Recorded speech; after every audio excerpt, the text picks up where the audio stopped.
Hi, welcome back to the channel. My name's Dr. Claire Killingback and I'm a senior lecturer in physiotherapy. And I've developed this playlist around how to do a literature review systematically, which is commonly something that physiotherapy students will do for their dissertations.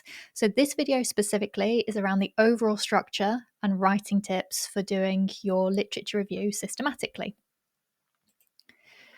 So, my first point to make really is to start with the end in mind. So, my recommendation is that you read a full literature review that's been done systematically, and then you pay attention to the content in each section.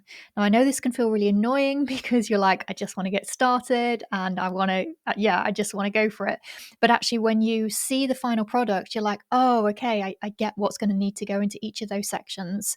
So that would be my recommendation. And I've put an example of a quantitative and a qualitative literature review done systematically in the description below. So for ease of access, you can just click on those links and have a read of those. This slide here is basically the overall structure for what you're going to need to do. So you'll have an abstract, and then really you've got 5 main other sections. You've got your introduction, your methods, your results, your discussion, and conclusion. And under each of those, there'll often be subheadings, which is a really helpful way for you to break it up. It means you can write in sections. So I'm going to talk through each of these aspects and what's expected in them.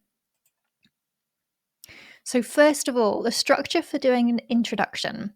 So, if you can picture a funnel, which is going to be widest at its top, what you want to do with your introduction is start with the problem. So, that's the big picture. What is this big problem that we are trying to address? Whether it's stroke rehabilitation, whether it's the number of people with COPD worldwide, whether it's low back pain and how many people struggle with that, how many days off work they have due to low back pain, etc. Start with the problem, the big picture.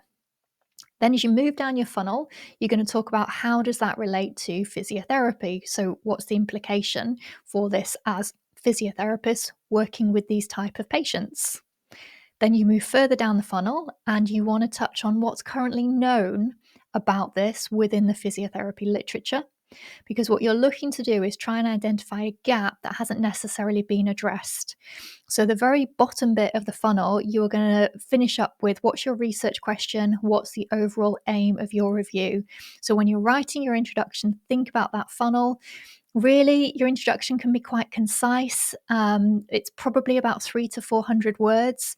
Again, this will vary depending on which university you're at, how long they expect things to be. So do check in with your tutor. But my recommendation, this is my perspective, how I advise my students, is roughly it should be 300 to 400 words. And that's because they're doing quite a concise literature review of about 3,500 words overall. Next, you're going to move on to your method section. And in your methods, you will have 4 different subheadings. So these won't necessarily be the exact words for your subheadings because you'll read in different research papers that they have slightly different terminology for the subheadings, but basically the content is really similar that will go into these. So I think they're a helpful starting place for you with structuring your review. So under your search strategy, you're going to talk about things like which databases you used, did you use a Boolean search and which operators were you looking at for those, what were your key terms, did you have any limits around dates, language, peer review? That's probably something that you will be doing. Did you also check the reference list of the studies that did make it to your inclusion criteria? So those are the kind of things that go in that search strategy section. Then you're going to have your inclusion exclusion criteria section, and that will have things like the types of studies that you included. So quantitative, qualitative was a particular type of those, the specifics in the criteria in terms of what were the population that you were looking at, what was the intervention, what was the exposure, etc. And then how you did the screening, so by title and abstract, and then full text, etc. You'll also have a table to go with this section, which will just be a table that summarizes your inclusion and exclusion criteria. Next section in your methods will be about your quality appraisal, and this will probably be a really short section because you're just trying to say which critical appraisal tool you used, did you have to modify that at all, etc. And then you'll have a section called data extraction synthesis. So your data extraction bit is actually how did you extract the data, which is normally something like, well, you will have pulled out the information relating to the aim, the authors, the population, the intervention, and you'll have put that into a table. So it's just summarizing the process that you did with that. Yeah, I think that's probably the main bits for data extraction. And then you need to talk about how the data was synthesized. So if you're doing a qualitative review, you will likely have done thematic synthesis. If you're doing a quantitative review, then it might be that you did a summary of some of the statistics and you did some means and averages with those numbers. And then you might have also just done a narrative review. So you're summarizing those main results using words. Sorry, it's been cut off a bit by my picture at the bottom here. But this last point really is, this is just how you did the review. This is not the results. It's like the recipe section when you're making something, the method section to making a recipe. So no results, just the methods. Your results section, again, this will have 4 sections to it. So you'll have a study selection section, which includes your PRISMA diagram. So that will be where you have the total number of studies you identified, how many met the inclusion criteria, etc. So as well as your diagram, you will do a narrative summary. So you will summarize that diagram with words. You'll have a study characteristics section. So this will have a narrative written summary as well as your study characteristics table. Now, this isn't just about rewriting everything that is in your results table using your own words, but this is about pulling out those key points to make it relevant. So it will include things like the number of participants, their age, their gender, the location, the study designs, the data collection methods. So probably just a sentence summarizing each of those things. And then you have a section on the quality of the included studies. So this will be a narrative summary using words as well as a table where you outline, this study and this is what they scored for each of those quality criteria. But I'll do a separate video on that because there's a bit of a skill to writing a quality section in the results. And then you'll have a section which is the presentation of your major findings or themes. So with qualitative, this will be the main themes following your thematic synthesis. With quantitative, it will likely be a summary in words of the main findings. Now, this results section tends to be quite descriptive. You are not using the wider literature. The only thing going into the results section are the studies that you have included in your review. So next, you're going to move on to the discussion. And this is the formula that I use when I write any of my discussions. It's what I've developed over many years and many publications. And it just provides a really clear, focused start to your discussion. You really only need 1 or 2 sentences for each of these points. But I always start off my discussions with the aim of this study was, or the research question. And you're literally just going to restate the aim and the research question here, but make sure it matches the one in your introduction. So things can morph and tweak a little bit as you go along with your review. So just to check, make sure your introduction aim and your discussion aim are the same. The next sentence is, this is important because, so why does it matter? And you're just going to give a couple of sentences summarizing why this particular research is important to the physiotherapy profession. And then you're going to do a couple of sentences which just summarize the main findings from your results. So findings from this review highlight or show that, etc., etc., etc. So that's your first paragraph with the discussion. The rest of the discussion, so this is where you're going to situate your findings in the wider topic with the wider literature. So you must make sure you use the wider literature. And this is where all those papers which you found with your search strategy, but they didn't quite make it into your inclusion criteria, this is where they come in and can be really, really helpful. So use some of those papers to situate your findings in that wider literature. As a marker who has to give a grade to these literature reviews, I am looking to see the wider literature. So I'm looking at the references, and if those references coming up are only the same ones that have been included in the inclusion criteria in the review, then I'm immediately thinking, oh, well, this isn't really the wider literature, is it? This is just a restating of the findings. So you must state, these are the findings and this is how it relates to that wider literature. But I am going to do a separate video on that because there's quite a lot of depth that goes into writing your discussion. Strengths and limitations. This is a subheading in your discussion. So you'll have done your main discussion, and at the end of that, strengths and limitations. So this is the strengths and limitations of your review. It is not a repeat of the quality of the included studies. Just make sure that you're not massively overstating or understating the strengths and the limitations. And it's likely to be things around like, there were a limited number of studies available. They were all from one part of the world, so that makes it harder to generalize or transfer the findings to other regions. They were probably in English language only, and so that was likely a limitation of it as well. And then the final section in your discussion is going to be around your recommendations for practice. So this is kind of the so what of your discussion. So based on the findings from your review, what would you suggest physios do with this knowledge? And this is going to be really specific to your study findings, so I probably can't give you too many more tips on that. My only advice is make sure that they are as concrete and realistic as possible. So if you have done a review and you're really interested in virtual reality, you can't make one of your recommendations that all patients should have access to virtual reality, because that's just not realistic in our current challenged, cash-strapped NHS, is it? So think realistically about those recommendations that you are making for practice. And then you've got your conclusion section.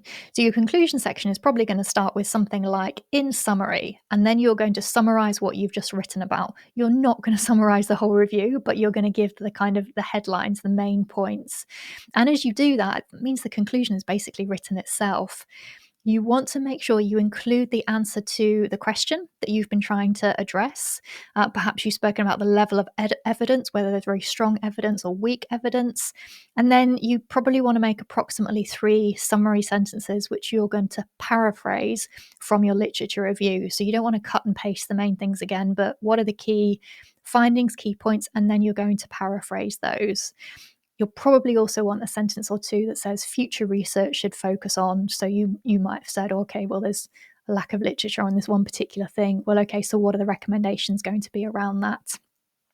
The conclusion is not new information. It's just a summary of everything you've said before. And generally, there aren't any references in the conclusion. To be honest, I sometimes find the conclusion a little bit tricky to write, because you don't necessarily want to restate everything that you've already said, but you do want to bring it together as a summary. So that's my suggestion. For the abstract, I'm going to do a separate video, because again, it's a real skill to be able to write a good abstract. And then for the overall structure template, please see that in the description below, so that you can just cut and paste that out and put it into a Word document for yourself. I'm going to go on just to give you a few tips now about writing advice. So when you're writing, make sure you use those headings and subheadings to structure your work. So really, one of the first things you should do after watching this video is grab those headings from the description, put it into a Word document, and then you can begin to populate those different sections. You don't have to start at the beginning and go right to the end. Do the bits that you feel like you can do as you go along. And then with those headings and subheadings, my next suggestion is that you just add bullet points initially. So, okay, so what's Claire said that I need to put in these different sections? Get those bullet points added in, because it's much easier to expand a bullet point than it is to start writing from scratch. One of the best pieces of writing advice I was given is don't stop writing at the end of a section. So you might get to the end of your methods and think, oh, brilliant, my methods is done, but don't stop there. Go in and write like the first half of the sentence for your results, because then when you open that up again in a few days' time, it's much easier to finish writing off a sentence in the results than it is to be staring at a blank results section thinking, oh, what am I going to put into here? Okay, so don't stop writing at the end of a section. Just keep going that little bit longer. Remember, your first version is not your final version, so you need to get comfortable with it being really messy. It is much, much easier to edit a messy first draft than it is to start writing from scratch. So be comfortable with having a messy first draft. Just getting something down is what's really important. If when you're writing, you get to a sentence and you're like, oh, I really need to get a reference in here, my recommendation is that you just put ref in brackets and then come back to it, because what can happen is you will then go down a rabbit trail and you might spend an hour trying to find a reference for something, when actually you just need to get some more writing down. That finding references is something you can do that doesn't use as much of your brain power later on as you get towards the end of doing it. And my final bit of writing advice really is write as you go along. Do not leave it until the end. The students who write as they go along tend to have lower stress levels, is what I found.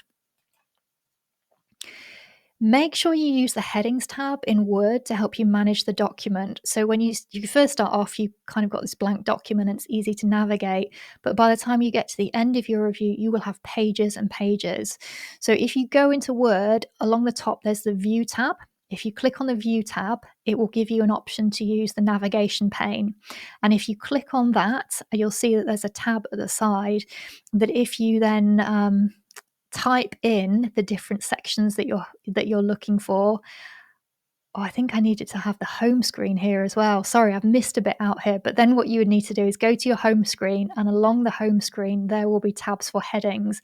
And if you click on those headings, they will help it to come up in that side tab. That way you can just click on the side tab up and down to be navigating around the review. Apologies, I missed that screenshot there. But yeah, try and use those headings because they will really help you navigate your document.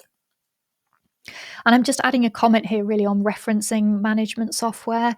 Please see your university library skills team because each uni will have different reference managing software, and it can be really helpful because then you don't have to type up your whole reference list by hand.